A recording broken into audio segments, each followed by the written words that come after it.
menjatuhkan pidana terhadap terdakwa Kuat Ma'ruf dengan pidana penjara selama 8 tahun, menjatuhkan pidana terhadap terdakwa Ricky Rizal Wibowo dengan pidana selama 8 tahun, menjatuhkan pidana terhadap terdakwa Putri Chandrawati dengan pidana penjara selama 8 tahun, menjatuhkan pidana terhadap terdakwa Richard Eliezer Pudium Lumiu dengan pidana penjara selama 12 tahun dengan perintah agar terdakwa tetap ditahan, dipotong masa penangkapan.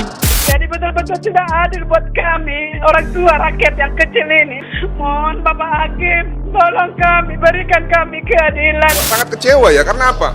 Pasal 340, mereka mendalilkan bahwa pasal 340 terbukti secara sah dan meyakinkan, namun tuntutannya tidak sesuai dengan pasal 340, 8 tahun. Lebih baik menurut saya bebaskan saja sudah.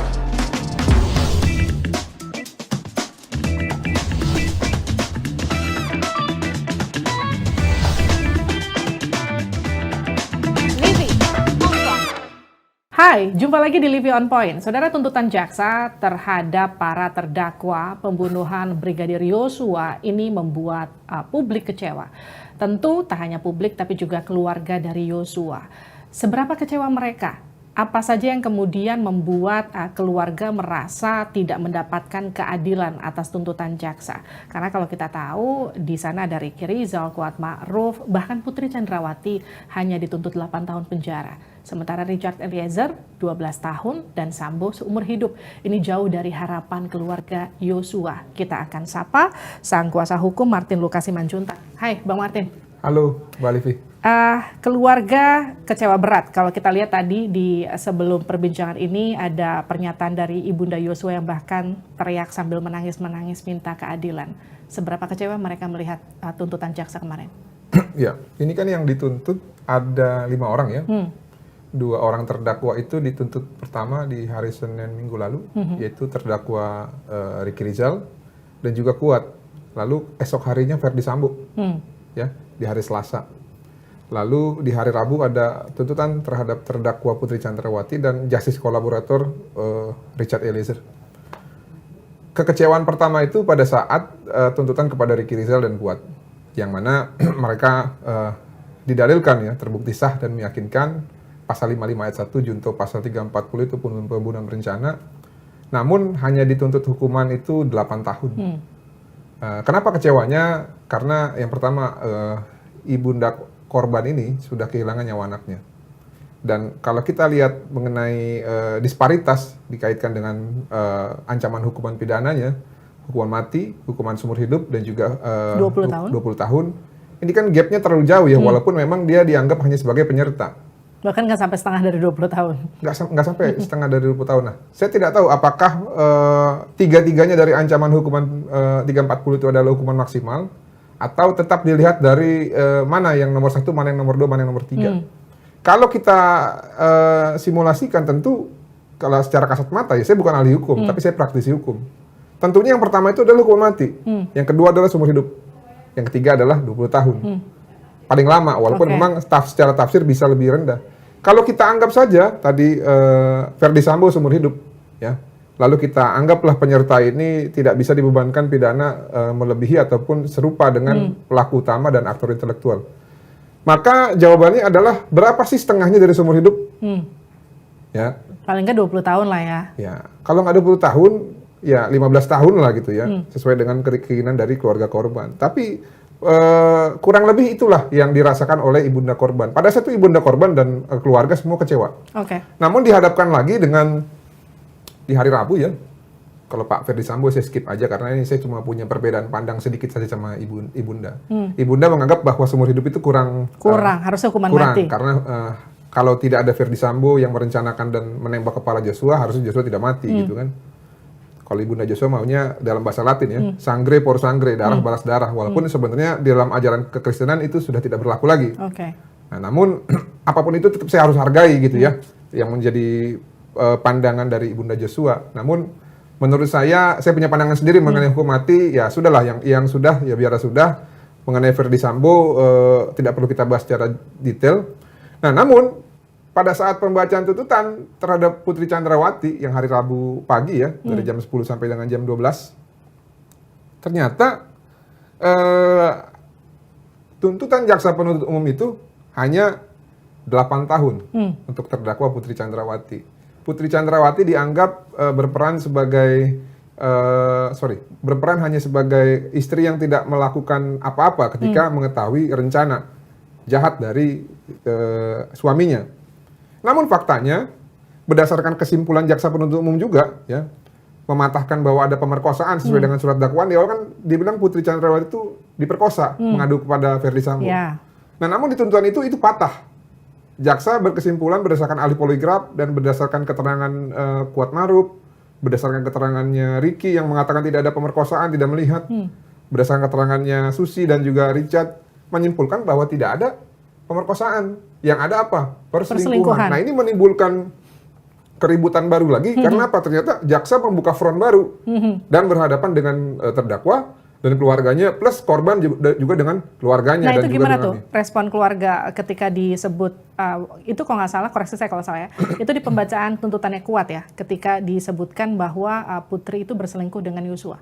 Iya. Dan saya yakin di tuntutannya Putri juga ada, tapi mungkin itu di skip ya, tidak dibacakan. Tapi kalau dibacakan pasti ada, karena walaupun berkas ini di split, tetap kan rangkaian peristiwanya sama. Ya, itu respon keluarga gimana tuh? Respon keluarga menolak dengan tegas, karena ya kami nih dalam budaya Batak ya sangat anti sekali gitu ya, melakukan hal-hal tidak terpuji. Itu kan kalau dalam bahasa Inggris kan ada itu, kata kasarnya ya. Nah, itu tidak mungkin dilakukan oleh orang yang mengedepankan moralitas agama, moralitas suku budaya Batak, dan juga moralitas etika profesi.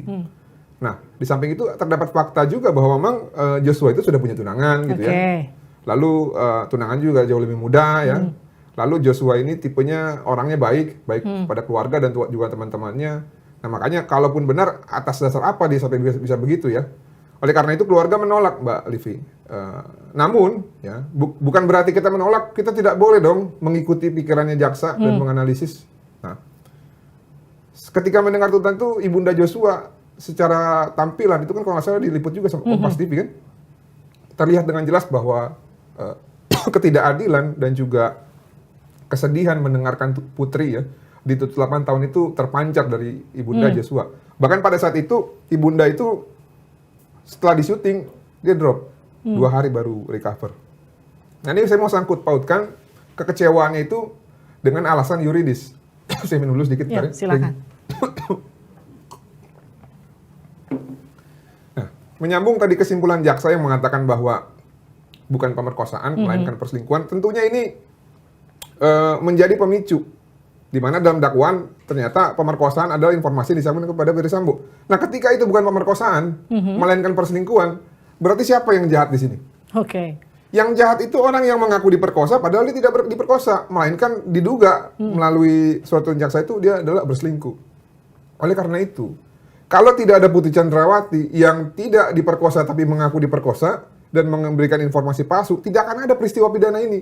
Oke, jadi seharusnya Putri Chandrawati menurut Anda dan juga keluarga dituntut lebih dari 8 tahun paling tidak? Betul. Kenapa? Karena satu, tanpa ada Putri, tanpa ada informasi yang disampaikan Putri kepada Verdi Sambo, tidak akan ada pidana ini. Makanya dia disebut dengan pemicu ataupun biang kerok terhadap peristiwa pidana ini. Terus ini kenapa fakta biang keroknya berdasarkan surat tuntutan jaksa dituntut justru lebih ringan? Nah, itulah yang saya sebutkan bahwa kalau kita membuat suatu skripsi atau tesis itu kan ada penarikan kesimpulan kan. Penarikan kesimpulan itu kan berdasarkan temuan-temuan yang kita dapat. Nah, ini yang saya bingung, temuannya didapat oleh jaksa, tapi pada saat menarik kesimpulan dan membuat suatu tuntutan, itu justru menarik kesimpulannya menurut saya ya kurang cermat. Kenapa? Bagaimana bisa Putri dianggap sama bobot tanggung jawab hukumnya dengan Ricky dan Kuat? Ya, padahal dalam hal ini mereka meyakini bahwa tidak terjadi apa yang disampaikan Putri itu, pemerkosaan tersebut, melainkan perselingkuhan. Berarti kan dia menginformasikan informasi yang salah.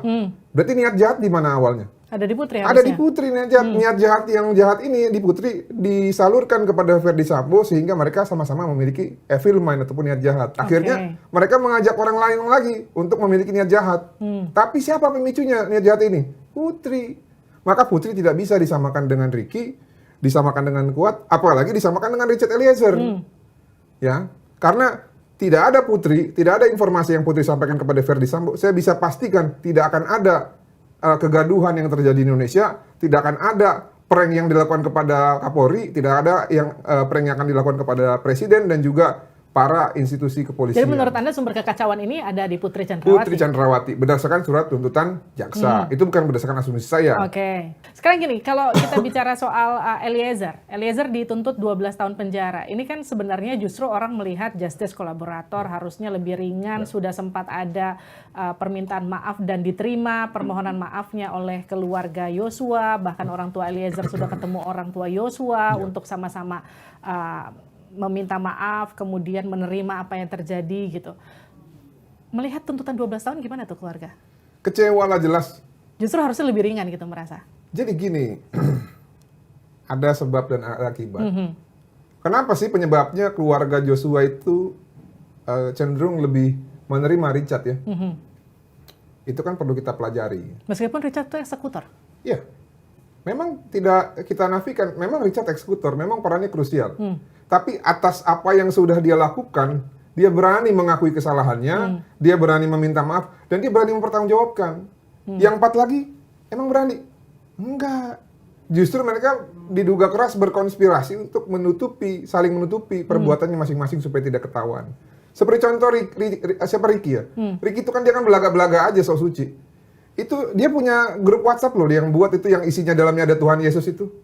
Siapa namanya kalau nggak salah tuh orang mana itu yang ngaku-ngaku Tuhan Yesus di dalam grup WhatsApp. Itu kan banyak chat yang dihapus sama dia. Andai kata nggak dihapus sama Ricky, itu bisa jadi petunjuk terhadap peristiwa pidana yang terjadi di tanggal 8 Juli. Mau nggak si Richard buka itu? Si Ricky buka itu? Nggak mau. Dan kenapa kok kita tidak menghadirkan pihak Meta gitu dalam hal ini sebagai aplikator WhatsApp untuk merestore chat itu? Kalau itu dibuka selesai Mbak Livi. Nggak perlu ada perdebatan di persidangan karena kebuka semua ya. Saintifik. Oke. Dan tidak bisa diedit. Nah, mengenai Richard ini kan sudah dimaafkan oleh keluarga. Dimaafkan karena apa? Karena jasanya Richard. Iya. Richard awal memang dia tersangka, dia ikut bagian Sambo, skenario Sambo. Namun pada saat itu ada kesalahan yang dia lakukan, dia mengakui bahwa mengikuti skenario ya. Ketika Joshua tewas dan jatuh dan bergelepar-gelepar, dia bilang katanya dia merangkak sambil mengambil pistol dan menembak untuk yang terakhir kali. Itu berdasarkan yang disampaikan oleh Ahmad Taufan Damanik pada saat kami pertanyakan hasil otopsi kedua yang melihat bahwa ada tembakan peluru dari belakang ke depan. Saya bilang kalau tembak menembak nggak ada yang dari belakang ke depan, berhadapan-hadapan kan kayak koboi kan. Kalau ditembak dari belakang itu namanya eksekusi. Nah karena ketahuan seperti itu kita gaungkan, akhirnya dia jadi tersangka. Namun pada saat itu masih tersangka 338, belum 340. Karena kenapa? Masih menggunakan konteks tembak-menembak itu tembak-menembak. Walaupun sejak awal kita sudah tahu tidak ada tembak-menembak. Nah pada saat itu saya ingat sekali dia masih di-hire-kan lawyer dari Sambo. Siapa namanya itu, suku kita lah dulu. Akhirnya diputus karena dia lebih pro ke Sambo, dia ingin Richard yang terbenam gitu kan, Sambo tidak usah dihukum. Akhirnya diputus oleh Richard, masuklah dia oleh Payu Mara, dan nggak lama Bang Roni, disitulah Richard sudah mulai jujur. Ya, dia bilang, saya menyesal, saya akan buka semuanya. Itu kan ada surat itu kan. Dan itu continue sampai dengan persidangan. Oke. Nah ini kan harus kita hargai dong. Dia pangkat Barada 2 loh. Berani. Dan dia merasa bersalah. Bahkan keluarganya lebih senang Richard ini tetap di penjara asalkan dia berkata jujur. Oke. Jarang ada keluarga begitu. Tapi kan sekarang jaksa penuntut umum kan sudah mengatakan gini, kalau saat itu Richard menolak seperti Ricky Rizal disuruh nembak tapi dia nolak, kan Yosua nggak meninggal. Nah ini namanya pemikiran yang tidak didasarkan dengan kecermatan dan juga fakta. Kenapa? Berapa ajudan Verdi Sambo? Oke. Non ajudan ada berapa? Kalau tadi kan saya kasih simulasi begini, tidak ada Putri tidak ada peristiwa, ya. Lalu kalau ada Putri dengan klaim yang bohong itu membuat Sambo marah, walaupun marahnya marah spontan, bukan marah spontan gitu ya, marah yang bisa berencanakan. Dia pertama memilih eksekutor siapa? Ricky. Kita ikut jalan ceritanya dulu ya. Ricky menolak karena kedekatan dengan Verdi Sambo dia bisa menolak. Dicarilah siapa? Richard Eliezer. Kalau tadi Richard Eliezer bisa menolak juga, ada berapa lagi opsi yang bisa digunakan oleh Sambo? Oke. Ada Matius. Oke lah Matius lagi cuti. Ada Daden, ada Sadam, ada Romer, ada Kuat. Ada Daryanto. Opsinya banyak. Dia bisa pilih siapa saja. Oke. Nah, jadi tidak masuk akal kalau kita mengatakan kalau Richard tidak menolak, kalau Richard menolak tidak akan ada peristiwa itu. Tidak. Yang benar adalah kalau Richard tidak menembak, mungkin saja Joshua tidak meninggal. Namun walaupun ada opsi lagi, jangan-jangan Sambo yang langsung nembak gitu kan. Nah makanya menurut saya tidak salah juga kalau keluarga merasa ada ketidakadilan ketika Richard yang sudah mereka maafkan itu dituntut 12 tahun. Padahal keluarga maunya Mbak Livi, justru Richard inilah yang dituntut paling ringan, mungkin hanya 5 tahun atau 4 tahun atau 6 tahun gitu kan. Keluarga maunya seperti itu, dan biarlah terdakwa yang lain yang tidak mau mengakui kesalahannya, berbelit-belit, justru sering memfitnah Joshua, katanya pergi ke klub malam, berkebrian ganda, terus memperkosa Ibu Putri. Biarlah mereka yang dituntut semaksimal mungkin. Gitu ini kalau kita bicara soal tuntutan jaksa kan beberapa hari yang lalu Menko Polhukam Mahfud MD itu kan menyatakan bahwa ada dugaan mulai dari Brigjen, ya ada juga kemudian Pak Mahfud menyatakan ada titipan angka aja, nggak usah huruf begitu. Tapi kita dengarkan dulu pernyataan Pak Mahfud, ini dia. Saya sudah mendengar ada gerakan-gerakan yang minta memesan putusan Sambo itu agar dengan huruf. Tapi ada juga yang minta dengan angka. Jadi bukan putusan yang ini yang kesana. Ada yang bergerilya, ada yang ingin Sambo dibebaskan, ada yang ingin Sambo dihukum, kan gitu. Tapi kita bisa amankan itu di kejaksaan. Saya pastikan kejaksaan independen. Saya pastikan kejaksaan independen. Tidak terpengaruh dengan gerakan-gerakan bawah tanah itu. Karena ada bilang, ada katanya seorang Brigjen mendekati si A, si B. Saya bilang, Brigjennya siapa? Suruh sebut ke saya. Nanti di sini saya punya Maijen banyak kok, saya bilang. Kalau Anda bilang Maijen yang mau menekan pengadilan atau kejaksaan, di sini saya punya Ledjen, saya bilang. Jadi pokoknya independen aja hakim. Bagi intelijen kita melihat itu wajar. Itulah sebabnya intelijen yang melihat hanya selalu dicari, lihat indikasinya. Kan hitungnya berhasil atau tidak. Makanya kita lihat indikasi. Setelah indikasi baru kita warningkan. Tapi sekarang udah terbalik. Sudah di-warningkan. Kan beliau warning. Setelah ada warning, baru kita lihat indikasi. Apakah berhasil atau tidak pendekatan itu. Nah, dari indikasi kita sudah bisa lihat bagaimana kejaksaan dari awal begitu kalau bilang maju penuh, gas penuh, ujung-ujungnya hanya, kalau saya bilang hanya hukum seumur hidup. Padahal dari awal dengan 340 itu maksimum, upaya mereka maksimum, tapi begitu. Nah, itu indikasi. Lalu kedua, Eliezer. Dari awal begitu penuh, Eliezer sudah membuka.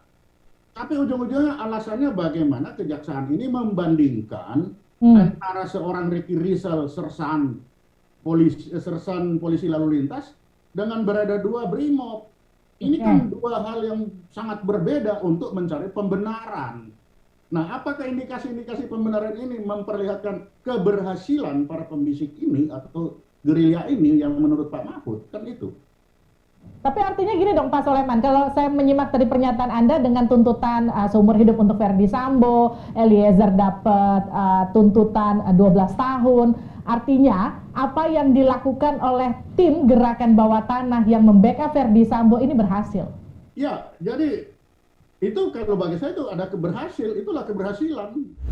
Itulah keberhasilan, itu versinya Pak Soleman Ponto, pengamat intelijen. Tapi kalau versinya Pak Mahfud bilang ini memang ada gerakan bawah tanah, tapi kami yakini, pemerintah yakini bahwa kejaksaan tetap independen. Ini dua hal yang berbeda. Diakui ada gerakan bawah tanah, tapi versi Pak Mahfud tuntutan kemarin sudah independen tanpa intervensi. Tapi Pak Soleman Ponto justru sebaliknya melihat bahwa jaksa itu udah gaspol dari awal, dari dakwaannya dan semua segala macam, tapi giliran pas penuntutan justru kita bisa bilang agak-agak masuk angin begitu. Tapi kalau Anda sendiri ngeliatnya gimana nih? Saya kalau mengingat kata profesional dan independen, saya teringat itu kejadian di tanggal 11 Juli.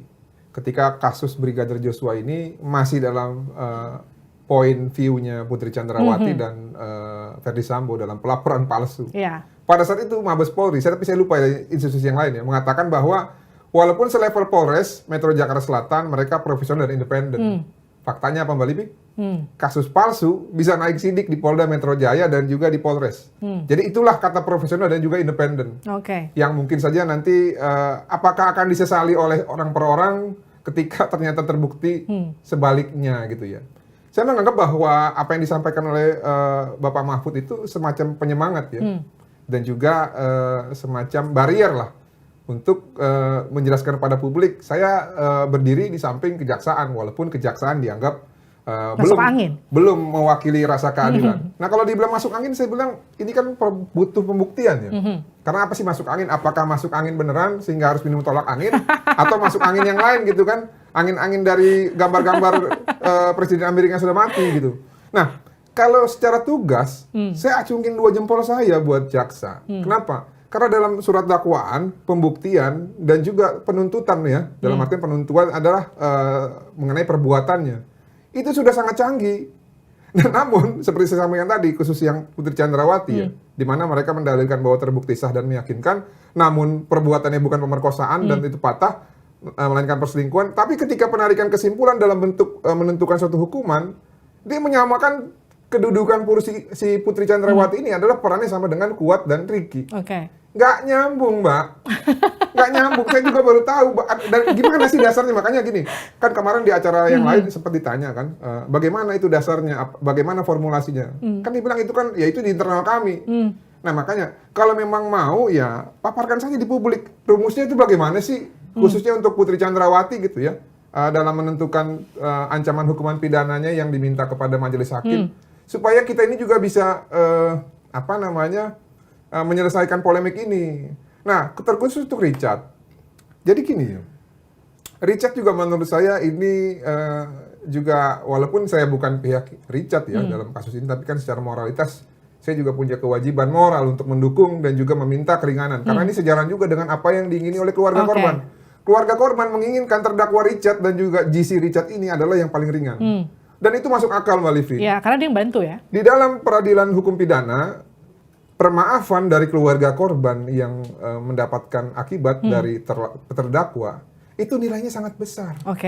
Ya, ini satu-satunya terdakwa dan juga GC yang dimaafkan itu adalah Richard. Sebenarnya tanpa GC pun, ya menurut saya ya, dari saya berpraktek selama ini di peradilan pidana, itu sudah sangat bisa mengurangkan secara ekstrim ancaman hukumannya, baik dalam penuntutan maupun nanti pada saat vonis. Lalu yang kedua mengenai kolaborasi ya. Jadi GC nggak GC, menurut saya ya, walaupun saya yakin Richard harus jadi GC. GC nggak GC, Richard itu sudah sangat membantu kita. Apalah gunanya pengungkapan di awal keluarga korban apabila tidak didukung oleh satu saksi. Ini beradu saksi loh.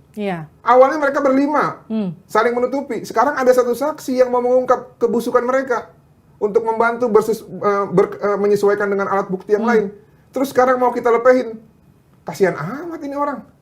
Barada 2 dari mana? Manado sana, anak daerah, mau disamakan beban tanggung jawab sama jenderal-jenderal. Ini namanya nggak adil. Nggak boleh begitu. Coba tanya sama jenderal-jenderal yang korban relasi kuasanya Sambo juga. Apa bisa menolak perintah Sambo? Nggak bisa. Apa yang mau kita harapkan dari Barada 2? Sekarang yang kita harapkan dari Barada 2 adalah pengakuannya, pertanggungjawabannya. Sehingga dia bisa membuka kasus ini. Makanya Richard ini bisa menjadi ya contoh baik ikon kepolisian untuk menaikkan citranya. Jadikan Richard. Bang Martin, tapi kalau kita lihat artinya gini, Anda mengamini apa yang kemarin jadi tuntutan jaksa itu kita bisa bilang masuk angin? Saya tidak bisa langsung serta-merta mengatakan itu ya. Tapi apabila ada reaksi dari publik ya, walaupun katanya publik itu relatif ya. Kalau saya sih, menurut saya dalam hal ini enggak. Karena kenapa? Di sini tidak ada pembedaan politik, tidak ada pembedaan sara dalam mendukung keadilan bagi keluarga korban dan juga keringanan buat Richard. Saya bisa bayangin ya, biasanya kita ini kalau tahun-tahun politik suka ribut masalah politik. Sampai macam-macam itu. Dalam gerakan ataupun dukungan kepada keluarga korban, kita nggak pernah bahas sukumu apa sih, agamamu apa sih, nggak pernah. Jadi nggak bisa kita bilang relatif apaan. Ini memang karena memang perbuatan dari para terdakwa ini sudah sangat keterlaluan ya menggunakan institusinya dan membuat kegaduhan. Jadi wajar saja kalau rakyat itu ingin yang terbaik. Oke, Bang Martin sekarang gini, keluarga korban udah kecewa, tuntutannya udah dikasih, tapi kalau kita lihat apa yang kemudian sekarang bahkan Pak Menko Polhukam meskipun dia tidak mengamini bahwa ada intervensi di kejaksaan, dia menyatakan kejaksaan itu independen, tapi dia mengamini bahwa ada upaya, ada gerakan bawah tanah. Apa tuh reaksi keluarga melihat, wah udah anaknya tewas dibunuh, peristiwa kemudian persidangannya penuh drama, sekarang sudah mau vonis, bahkan ada lagi upaya gerakan bawah tanah. Apa sih reaksi keluarga? Pasrah aja gitu? Ya kalau mereka kan, keluarga ini kan bisa dibilang ya, kan dari kampung. Apa sih bisa aja? Nggak bisa apa-apa, mereka hanya bisa berdoa, menangis, dan juga meminta kepada Tuhan agar kasus ini bisa diputus seadil-adilnya. Kalaupun ada upaya intervensi dari orang-orang jahat, ya mungkin loyalis mereka atau yang punya hutang budi, atau mungkin orang-orang yang tidak mau informasinya dibuka sehingga mau menyelamatkan mereka, ya itu menjadi dosa mereka. Tapi apakah kita akan ikut? Enggak, kita akan melawan. Bagaimana caranya? Dengan bersuara, ya. Jadi sebenarnya jauh-jauh hari sebelum sebelum Pak Mahfud mengatakan itu dan sebelum kasus ini juga naik ke meja persidangan, ketua kita Pak Kamarudin itu sudah ditemui. Udah sempat ada selentingan-selentingan juga? Bukan selentingan, datang orangnya. Datang? Datang. Minta apa dia? Meminta yang pertama ya, meminta agar kasus ini diselesaikan secara kekeluargaan. Kekeluargaan gimana, kan udah masuk persidangan? Belum persidangan. Pada saat itu awal-awal nih ya? Pada saat itu kita lapor. Lapor kan? Kan kita lapor, kita ekspos ini pembunuhan berencana. Udahlah kekeluargaan aja. Mana bisa kalau udah ada yang mati kok kekeluargaan? Akhirnya jelas dulu siapa tersangkanya, apa yang dilakukan. Nanti kalau sudah jelas baru kita persatukan dengan keluarga. Kalau keluarga mau memaafkan, memaafkan. Kalau enggak. Lalu yang kedua, jangan serang institusi. Yang ketiga, ya udah kamu jangan ngomong dulu di media. Tiga-tiganya Bang Kamarudin itu menahan, khususnya yang jangan ngomong di media. Oke, nggak usah ngomong di media saya. Akhirnya ditugasinlah saya sama yang lain 9 orang. Kita yang pergi ke media gitu loh. Jadi walaupun Bang Kamarudin nggak ngomong, hanya doorstop, kita yang ngomong. Nah, pada saat itu bukan main-main. Udah bawa juga mereka gambar muka itu petinggi Amerika yang sudah meninggal banyak. Dan bahkan berusaha untuk menyuap. Cuma kita nggak mau.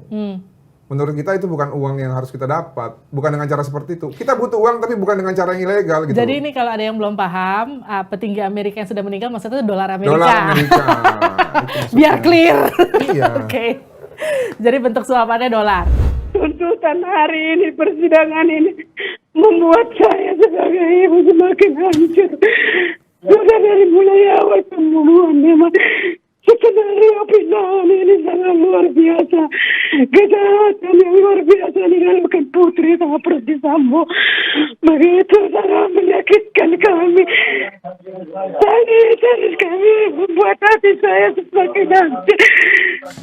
Persiapan yang matang yang dilakukan Putri mulai dari Magelang. Semua saksi-saksi yang ada di situ tidak ada mengetahui dan melihat semuanya. Tapi semua tuntutan yang diberikan sepaket dengan Kuat Ma'ruf. Memang betul-betul sejodoh lah Putri dengan Kuat Ma'ruf ini. Dengan tuntutan yang sama 8 tahun untuk yang sudah mengetahui matang-matang persiapan perencanaan pembunuhan ini. Jadi betul-betul tidak adil buat kami, orang tua rakyat yang kecil ini di tuntutan ini. Mohon Bapak Hakim, tolong kami, berikan kami keadilan.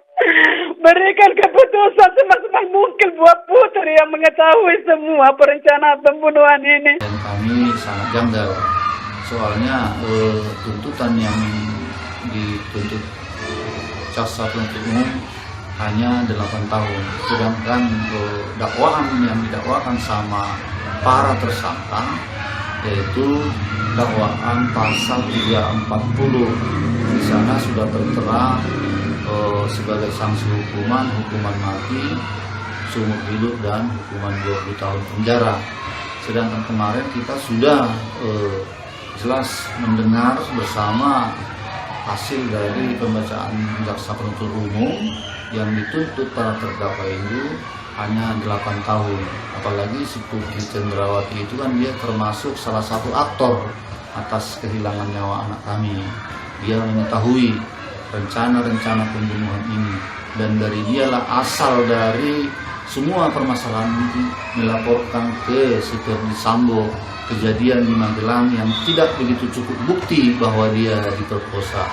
Jadi kami sangat berharap sekali keluarga, apalagi kami orang tua daripada almarhum Joshua, kepada Bapak Presiden Jokowi, kepada Bapak Mahfud MD, Menko Polhukam, kami sangat berharap untuk diberikan perhatiannya tentang penegakan hukum yang ada di Indonesia ini, terutama di pengadilan di negeri Jakarta Selatan, agar kami memperoleh keadilan di dalam musibah ini.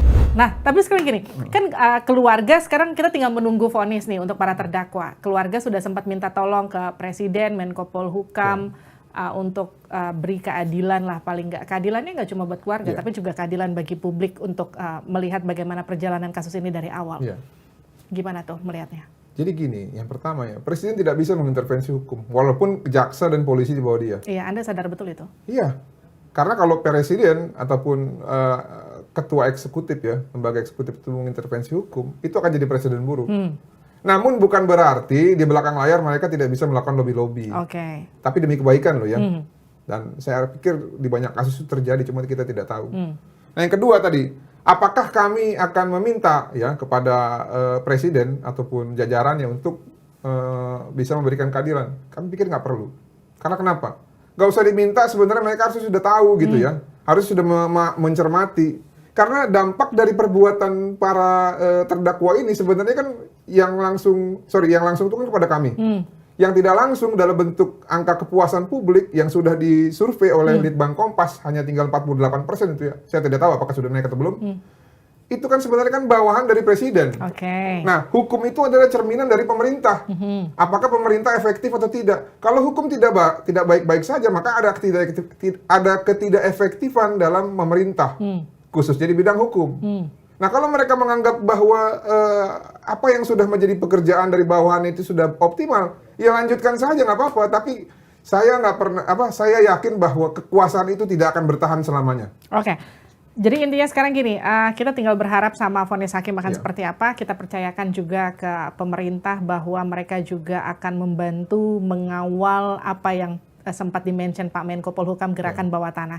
Publik menanti nggak cuma keluarga, bagaimana keadilan ditegakkan di negeri ini dalam kasus kematian Brigadir Yosua. Thank you, Martin Lucas Simanjuntak di Livy on Point. Saya Liviana Charlisa, kita ketemu lagi selanjutnya.